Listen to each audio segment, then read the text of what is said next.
Okay, good evening, everybody. Good evening. How was everybody tonight? How was your Memorial Day? Good? Good. So before we get down to brass tacks, I do want to remind everybody that we are selling bricks, commemorative bricks. If you want to commemorate a loved one or someone maybe that you just like, or a historic figure or anyone, we're selling bricks, and you can pick up a form at the reception desk, or you can go online and purchase one there. I do want to tell you that next week we have Alexander Brash, who will tell the true story of his whaler great-grandfather and his adventures in the whaling at twilight. That's the name of his book. Tonight, before I forget, I would like to thank our sponsors. I hope they're here, Pete and Sue Alefarakis, and Molly and Phil Nelson.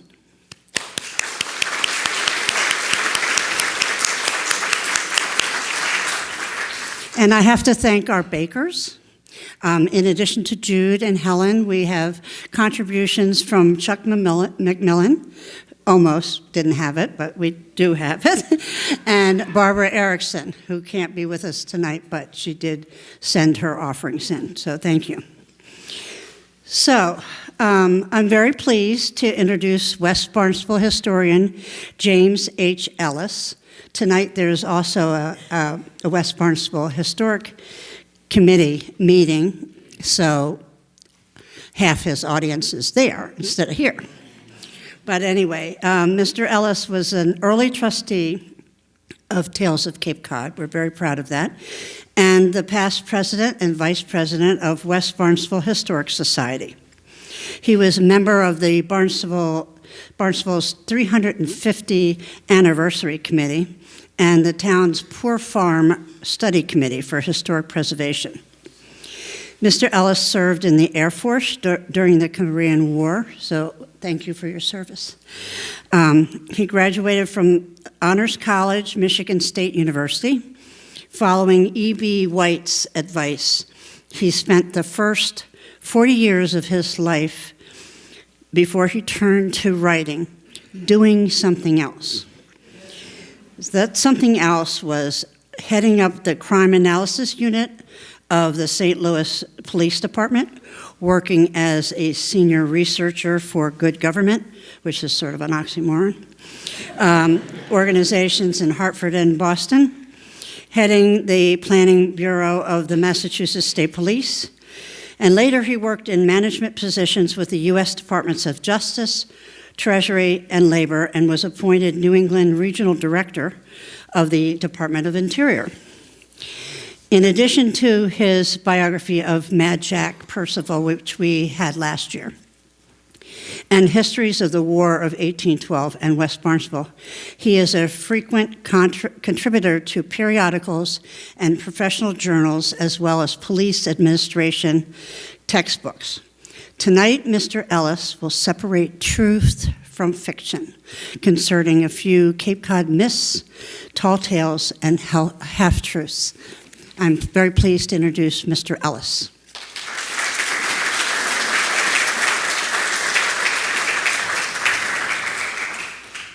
You're going to have to bear with me. This pollen is just a little bit too much. I've been interested in history all my life, certainly Cape Cod history, and from time to time I'd come across an incident or an account, and I say to myself, that can't be true. That's not true.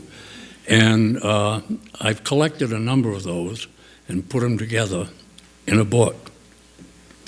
The falsehoods that we see in history are caused by a number of different conditions. One is inadequate or poor research, and I'll give a good example of that. One of my earlier jobs was as a researcher for a public interest group in Hartford. And we did studies on public administration and wrote reports on our studies.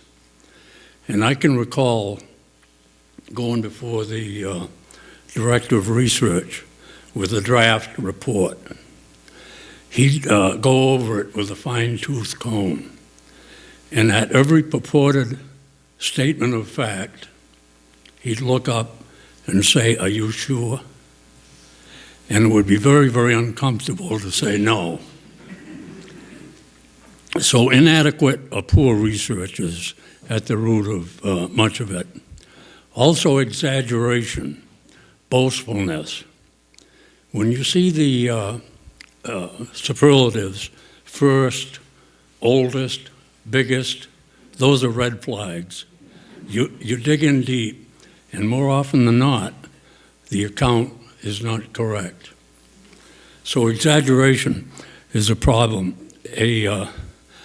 Another thing that has led to the falsities in history, certainly local history, is assumptions.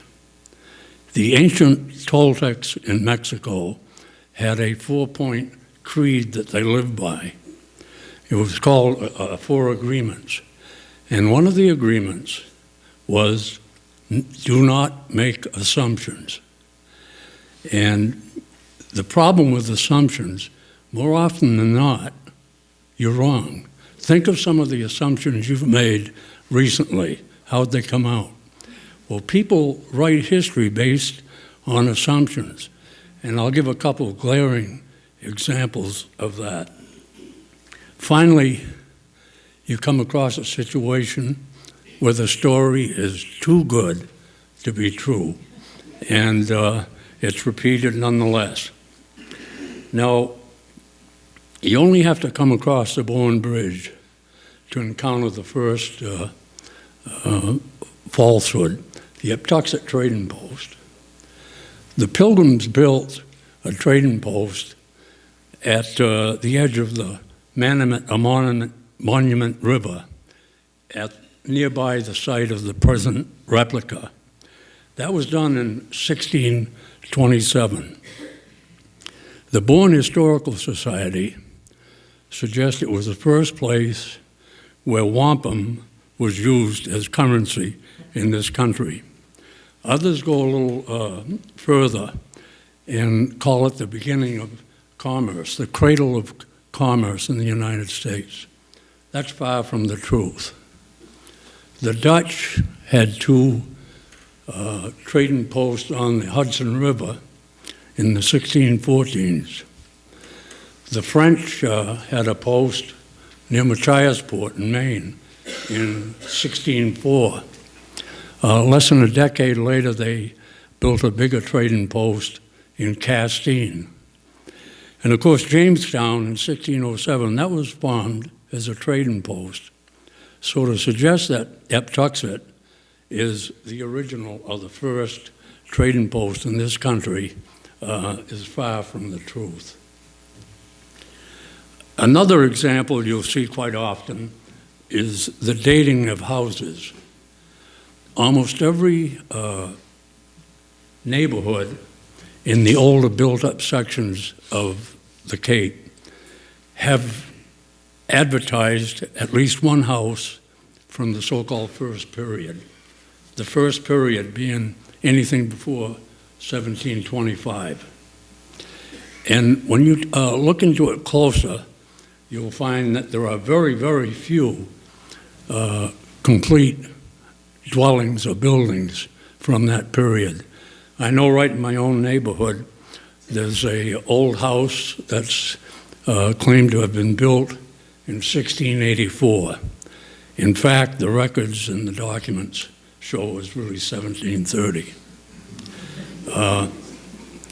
A good example of how to handle this problem is the Sturgis Library.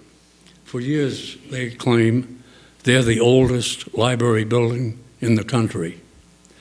And it's based on the fact that Reverend John Lothrop built his second house on that site. And you look at the older building, when they say the oldest library building, They don't mean the whole building. They really just mean that southeast corner of the first floor. And that is, and it has been documented, they conducted an extensive study about 10 years ago. They even went into what is known as dendrochronology. That is the study of growth rings, and they could date some of the timbers in there.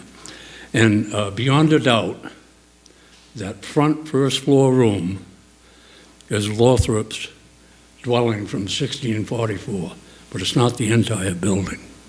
So I think if you had the resources to look into some of these other claims, that's a kind of thing you come up with. Now, churches, for some reason, seem to attract these labels of being the oldest. The 1717 Meeting House in West Barnstable for years has called itself the oldest continuous congregational meeting house in the country. You don't have to go too far to find a competitor. Mashpee claims that their old Indian meeting house was built in 1684 by John Hinckley from Barnstable.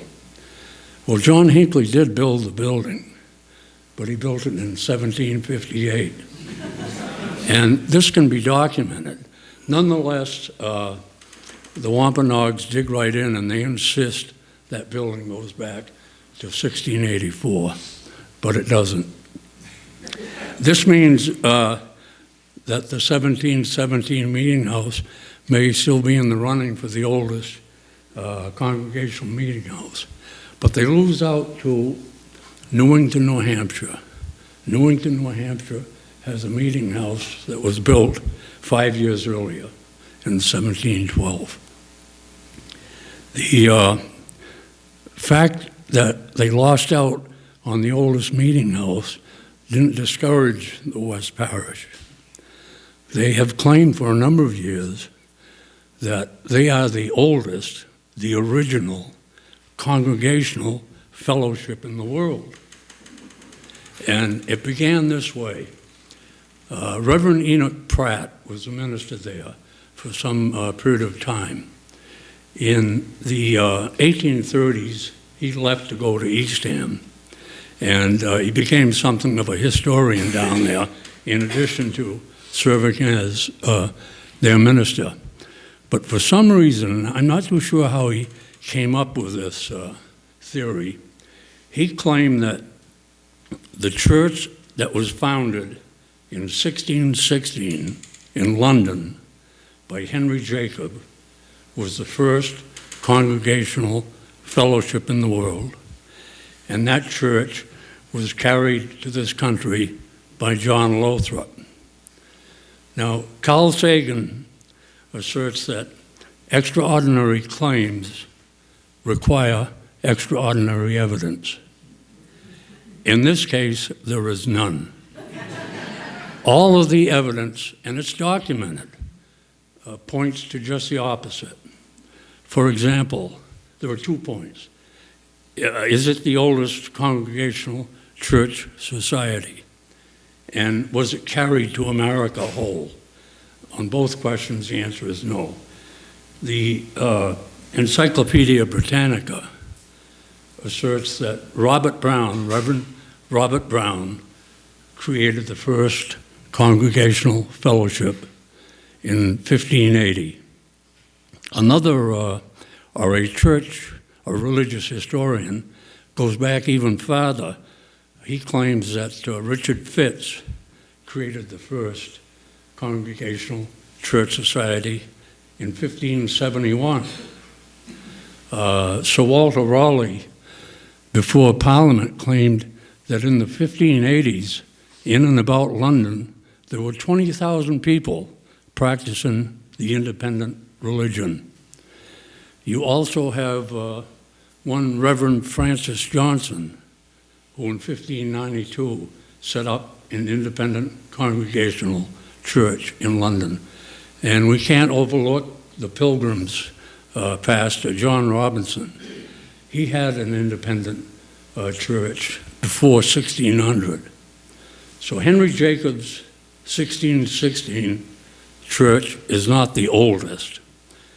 Now on the question, was it carried to America whole? The answer is no.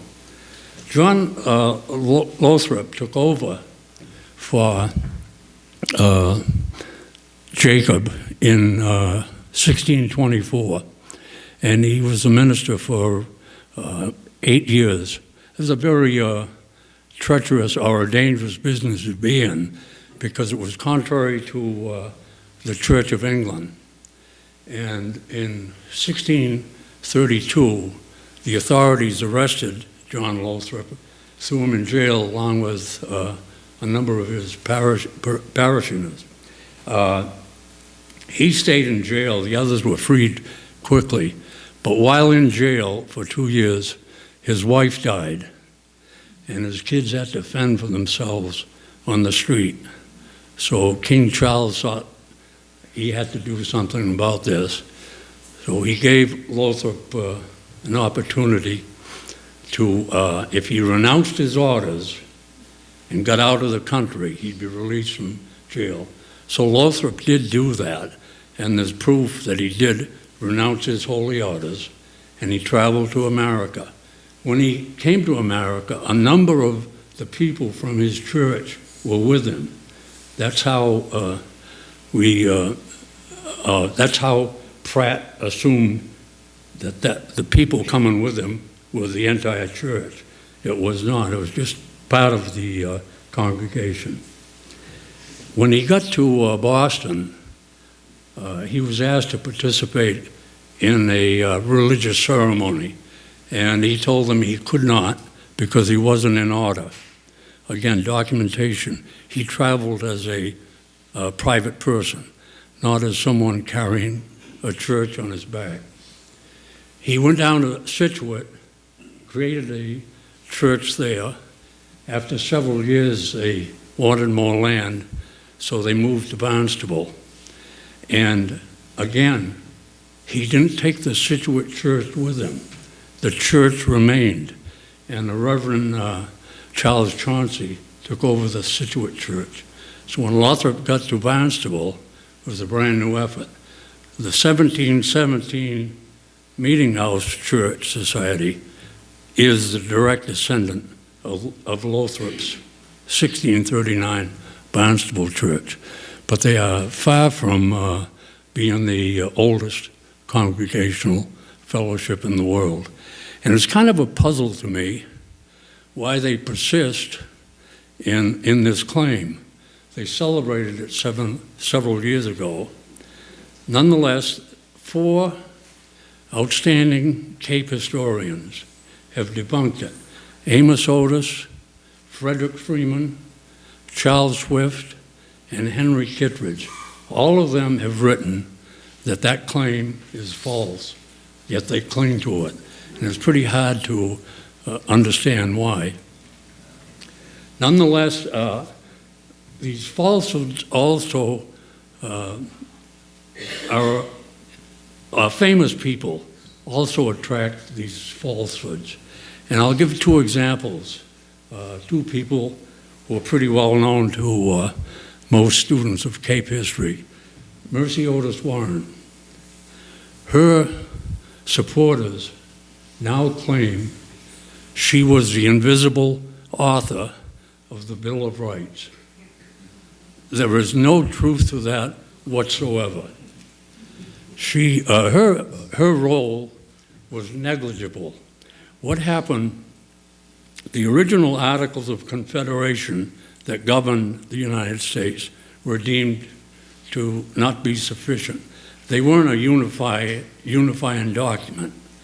So a constitutional convention was called in 1786, 87, in Philadelphia.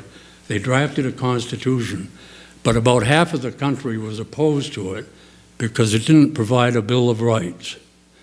What it did is say what the government could do, not what the government could not do. And a substantial portion of the population opposed it. A lot of luminaries such as Patrick Henry, John Hancock, Sam Adams, so forth, were all in opposition. And essays and editorials, you might call them, in the newspapers were written. Mercy wrote a 19-page critique of the Articles of Confederation opposing their adoption because they didn't have a Bill of Rights. That was all she did. But a number of people did the same kind of thing. Her husband, James, he wrote 6 pieces, but he gets very little attention. For some reason, it's been interpreted that her essay opposing the Constitution was, in effect, the act of writing the Bill of Rights. And of course, it was far from it. But nonetheless, I think she can stand on her own merits. She was a popular playwright during the Revolutionary War. She wrote poems, and she wrote a 3-volume history of the move for independence and the Revolutionary War. And that's what she's really famous for. No one prior to the last couple of decades has seriously suggested she had any kind of a role in the Bill of Rights. Now that's an example of someone benefiting from false history. Another person we're familiar with, Mad Jack Percival, has suffered because of inadequate research. He was the executive officer in the Boston Navy Yard in 1836, and a train carrying replacement seamen from the Brooklyn Yard to Boston crashed in Roxbury, and a number of people were seriously injured, including 6 sailors. A lawsuit was filed, and they were awarded a total of some $8,000. Percival was asked to act as their trustee. He would make payments out of the interest after the $8,000+ was invested. And in the 1990s, a well-respected historian, a man named David Long, he was professor emeritus of history in New Hampshire, wrote a biography of Percival. And he knew that one of Percival's lawyers told him to invest the trust money in the hospital trust company. Percival did not. He invested it in the Phoenix Bank. Also, Professor Long thought that 12,000 was involved, some 12,000, not the lower amount of a little over 8,000. He set a couple of his students loose to research the so-called Percival Papers at the Massachusetts Historical Society. At that time, and I had gone through them just about that time, they were in 2 big folders, completely disorganized, very difficult to make too much out of it. But I concluded it was a fairly insignificant event. And in the draft of the biography of Percival I was writing, I devoted only a paragraph to it. But Long came out after his 2 students couldn't find anything. They reported back to him. There was no evidence that Percival administered the trust correctly. Then Long went to Percival's will. In the will was some $12,000 at the hospital trust company. And Long said, aha, there's the $12,000 that Percival got. He stole the money. And that was his conclusion in his biography. And the difficulty with something like that, other people come along and read it and repeat it. It has been repeated, but it's totally false. Percival administered the trust with great diligence, accounted for every single penny. The papers subsequently were put on microfilm, and anybody can inspect them now. There's a solid audit trail. The amount of money that came in and the same amount of money went out to the beneficiaries or their survivors. And now that we've got Mad Jack behind us, let's deal with the Wicked Witch of the West. An acquaintance of mine knew I was writing this book and knew my general thesis was, when you see something the first, it's a red flag and worth looking at. The Cape Cinema claims they were the place where the Wizard of Oz film first showed. It premiered there. So, some of you may have seen the poster in the lobby and that claim. Well, here's what happened. The lady who played the Wicked Witch of the West was at the Cape Cinema in August of 1939, and she got an advance copy of the film, and Dennis was allowed to show a test showing of the film.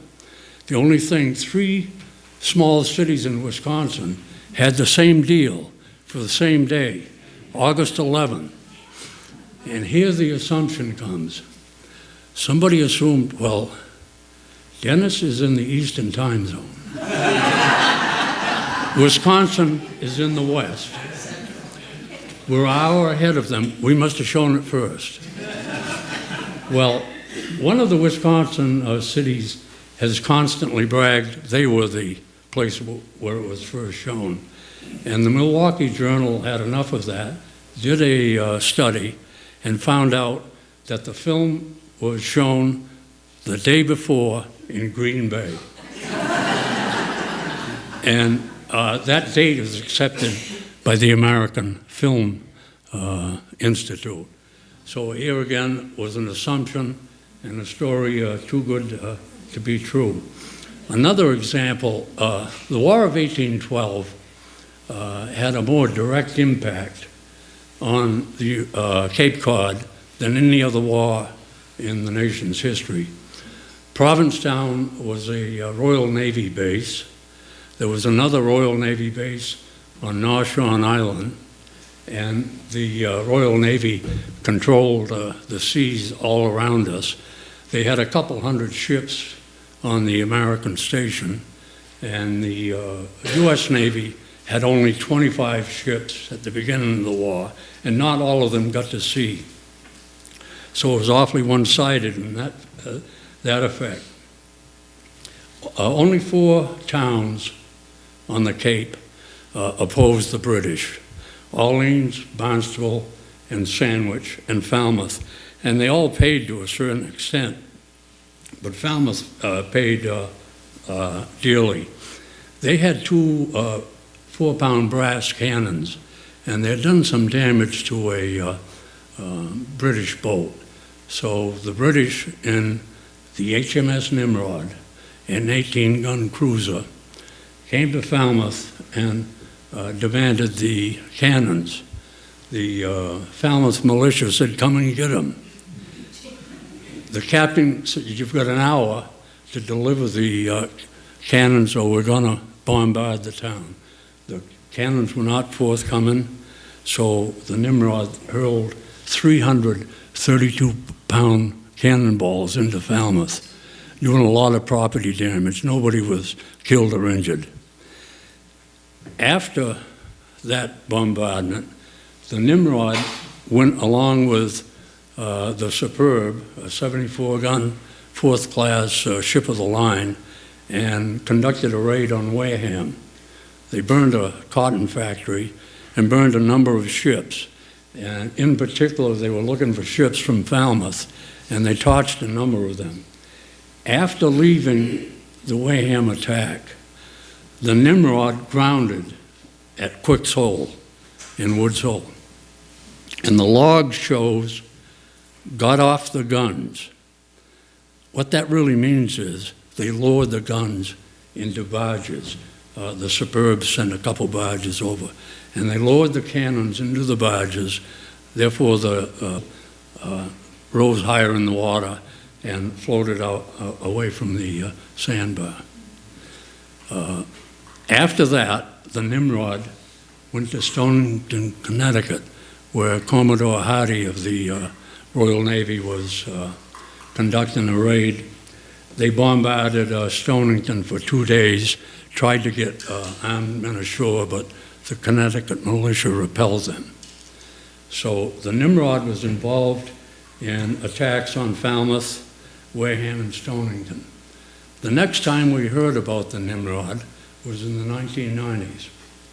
The Kendall Whaling Museum had a permit to do an archaeological dig on a sandbar off of Round Hill in Dartmouth. And they uncovered 4 or 5 old cannons. And for some reason, they had heard that the Nimrod had grounded on that sandbar. The fact of the matter is, it did not. It never grounded there. But they had heard that, and they jumped to the assumption these cannons must have come from the Nimrod when they threw them overboard to lighten the ship. It's really kind of a sad case because there was enough information available for the Kendall Museum to know that wasn't the case. To begin with, the Nimrod did not have such small cannons. At that time, in the entire Royal Navy, there were only 2 cannons of that small size, and they never showed up in American waters. The Nimrod had 32-pounders, much larger. So if they had done that research, they would know that was not the case. Nonetheless, they gave the one cannon to Stonington Historical Society, one to Wareham, and one to Falmouth. And Falmouth displayed their cannon with a sign below, they came after our cannon, but we got theirs. And for years, that story was peddled until some historians poked fun at it. And again, if the Kendall Museum knew anything about naval tactics, they would have known that a captain never throws his cannons overboard. There are other ways of solving the problem. A couple examples during the war in Cape Cod waters. The HMS Newcastle, a 60-gun frigate, grounded off the sandbar at Sandy Neck, the outflow from Barnstable Harbor, and it grounded. And they demonstrated what to do. They didn't throw cannons overboard. They lowered every thing of any weight that they could. For example, spare rigging. They made a raft of spare rigging and put off other things such as boats and whatnot, and put 2 spring anchors to one end. The next high tide, with the use of the spring anchors, they got off with no trouble. So my point is, there wasn't a need to toss armament overboard. Another example, the war was declared in June of 1812, and the Americans knew about it, of course, right away, within a day. But it was over a week before the British knew war was announced. And the Navy, the U.S. Navy in New York City went to sea immediately. There were 5 ships. They were hoping to capture a British ship unaware of the war being declared. They spotted the 36-gun HMS Belvedere and started a chase. And the British captain sensed what was up, and he headed for Halifax. At one point, the lead American vessel, the USS President, was within pistol shot of the British ship. But then the Britons got a break. A chase gun on the president exploded, killed a couple of people, wounded the captain, and set the chase back a little bit. At that point, the British captain started to offload anything of weight except for the cannons. He threw just about everything else that he could get his hands on that consisted of any weight, but kept the cannons. My point is, even in mortal danger, a captain would not throw cannons overboard. Again, the Kendall Museum could have found this out. Finally, there's a thought that if the Nimrod was grounded off Dartmouth, it would be very, very vulnerable. Well, a ship dead in the water is not vulnerable. Good example, again, in Cape Waters. Towards the end of the war, the American privateer, the Prince, with 17 guns, was being chased by the HMS Endymion of 50 guns. And it didn't look good for the Prince. It was right south of Nantucket, within sight of the island. All of a sudden, the Prince lost the wind, and the Brit was gaining. But of course, the Brit lost the wind too. So Captain Hope loaded 5 barges with 111 Marines and armed sailors, and they put one of those boats under each bow of the Prince, one on each side, and one on the stern. And the 15-minute battle that ensued was bloody, but the Brits took the bad end of it. They lost a number of men killed and wounded and taken prisoner, and after 15 minutes they withdrew. My point again, a ship grounded or dead in the water is not necessarily vulnerable. And the Kendall Museum, I think, should have been able to determine much of this. Now, I've talked about historical societies and churches.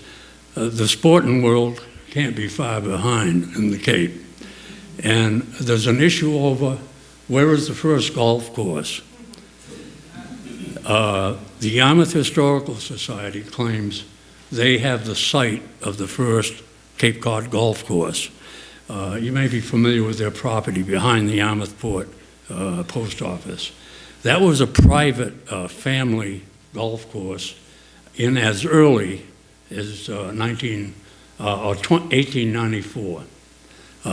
That can be documented. The Historical Society thinks it goes back even further, but there isn't documentation. Now, also the Highland course, they claim that that was built in the 1892-1898 period. Again, there isn't any documentation. Nonetheless, they claim to be the first Cape Cod golf course. And that's on Cape Cod seashore property.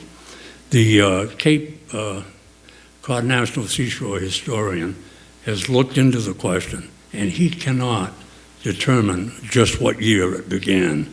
It could be a year much later than 1892. The only thing we can assert with any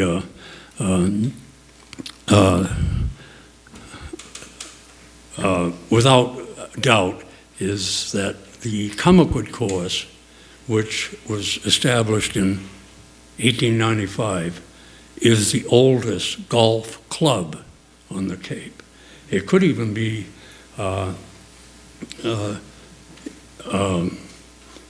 it could be in the running for the oldest golf course if it's determined that Highland was built closer to 1898 than 1892.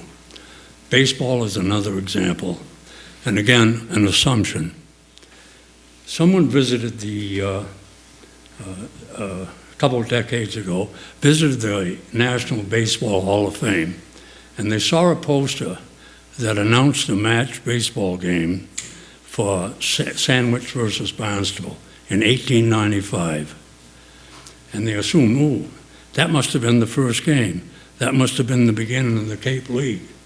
And the Cape League, for years, ran with that date. But there wasn't an established Cape League until 1923. In 1985, the league celebrated its centennial, but it has since realized that date is wrong, and they now accept the 1923 date. So in all of this, there are several things that control. One is exaggeration. When you see the first or the biggest, that's a red flag.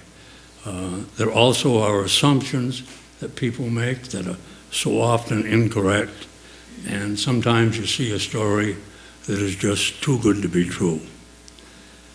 Now, I think I've talked long enough. If anybody has any questions, I'd be glad to field them.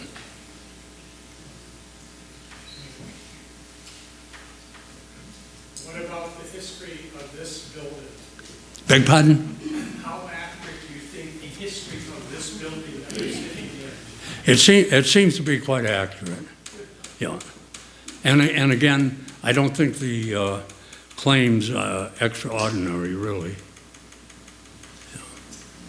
Yeah. Yes. I have a question.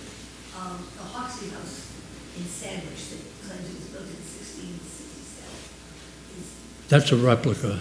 and is the oldest remaining house. Right. Is that accurate? Well, there's no house that has come forward to outdate it, but the accuracy of that is, in my mind, is a little in doubt, because the dwellings of that period, the very, very first dwellings on the Cape, were nothing but hovels. They weren't a substantial building like that. Anything else?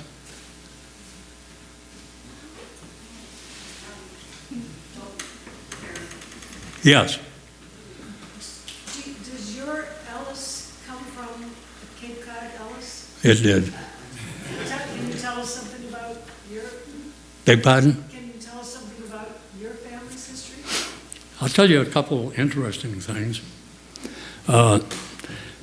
When people were getting ready for the 400th anniversary of the arrival of the Mayflower, my daughter got deeply involved in genealogy. My wife had passed by that time, but she called me one night and she said, did you know that Mother was directly descended from Priscilla Alden? And I said no, and she didn't either. That started a race. We both got on Ancestry and into the late night every night. The upshot of it was, I, as an Ellis, is directly descended from 17 Mayflower passengers. My wife was directly descended from 12. But that's not the best part. I found out that the two of us were eighth cousins, 6 different ways.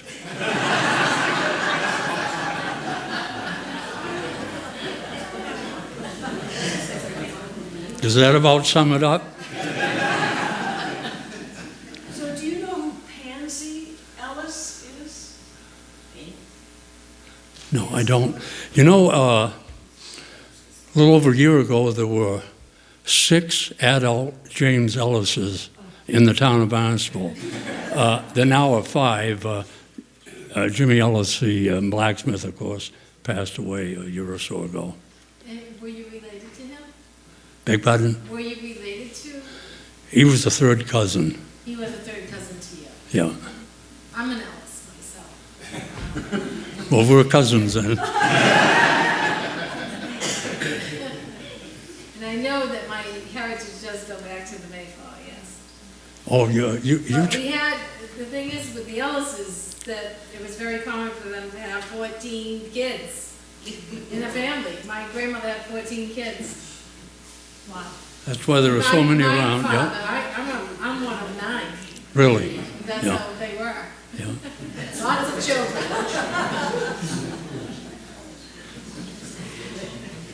Anything else? Who won that first baseball game? Barnstable. And the Patriot gave the score, and they said that's all they needed to report, kind of rubbing it in. So I hope you all will join us for some refreshments in the other room.